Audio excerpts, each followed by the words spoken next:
തീർച്ചയായിട്ടും ഇന്നലെ ഈ നിമിഷമൊക്കെ വളരെയേറെ സന്തോഷകരമായ ഒരു ദിനമായിരുന്നു അവർക്ക്. കാരണം തങ്ങളുടെ മക്കൾ ഈ പറയുന്ന രീതിയിൽ മലേഷ്യയിൽ നിന്നും ഹണിമൂൺ കഴിഞ്ഞ് എത്തുന്നു.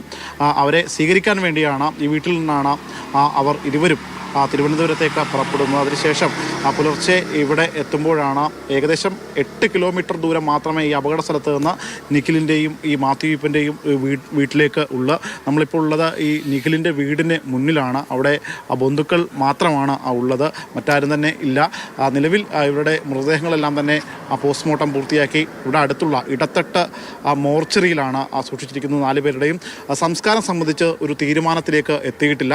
ഏകദേശം വ്യാഴാഴ്ചയോടുകൂടി സംസ്കാരം ഉണ്ടാകും എന്നാണ് ഇപ്പോൾ പറയാൻ കഴിയുന്നത്. പക്ഷേ അതും തീരുമാനമായിട്ടില്ല. നിഖിലിൻ്റെ സഹോദരി വിദേശത്താണ്. കല്യാണവുമായി ബന്ധപ്പെട്ട് ഈ നേരത്തെ തന്നെ ആ സഹോദരി എത്തുകയും തുടർന്ന് കുറച്ച് നാൾ ഈ വീട്ടിൽ മറ്റുമൊക്കെ ഉണ്ടായിരുന്നു. അതിനുശേഷം ആ സഹോദരി തിരികെ പോയതാണ്.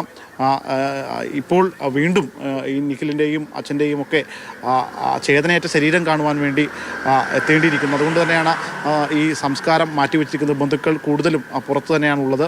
ഈ പുറത്തു നിന്നുള്ള ബന്ധുക്കൾ എത്തേണ്ടതുണ്ട്.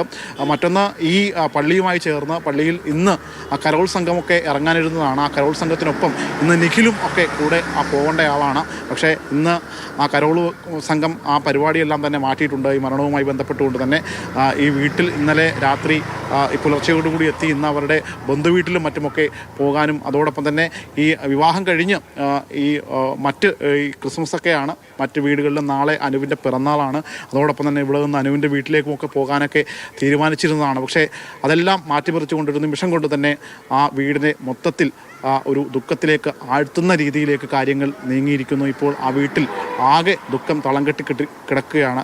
ക്രിസ്മസുമായി ബന്ധപ്പെട്ട് തന്നെ ആ വീട്ടിലുമൊക്കെ നക്ഷത്രവും മറ്റുമൊക്കെ തൂക്കിയിരുന്നു. പക്ഷേ എന്ത് ചെയ്യാം, ഇനി അവർക്ക് അതൊരു വളരെ വേദനാജനകമായ ഒരു ഓർമ്മകളായി മാറുന്നു. ഈ കല്യാണത്തിൻ്റെ വീഡിയോയും മറ്റുമൊക്കെ തൊട്ട് അയൽവാസികളും മറ്റുമൊക്കെ ഇപ്പോഴും പറയുന്നുണ്ട്. ആ ദൃശ്യങ്ങളും അവരുടെ ഫോട്ടോകളും കളിച്ചിരിയും എല്ലാം തന്നെ അത് മാറുന്ന മുമ്പേ പെട്ടെന്ന് മരണം അവരെ എടുത്തു കൊണ്ടുപോയിരിക്കുന്നു.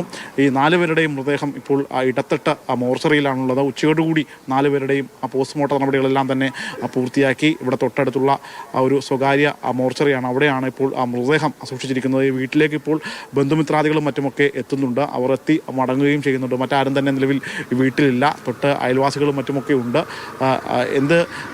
വളരെ വേദനയോടുകൂടി തന്നെയാണ് അയൽവാസികൾ അടക്കമുള്ള ആളുകൾ ഇത് സംബന്ധിച്ച് നമ്മോട് പങ്കുവയ്ക്കുന്നത്. ആ വേദന ഉള്ളതുകൊണ്ട് തന്നെയാണ് അത് അല്പം മാറി നമ്മൾ ആ വീടിന് മുന്നിൽ നിന്ന് മാറി ഇപ്പോൾ ഇത് സംബന്ധിച്ചുള്ള കാര്യങ്ങൾ പങ്കുവെക്കുകയും ചെയ്യുന്നത്.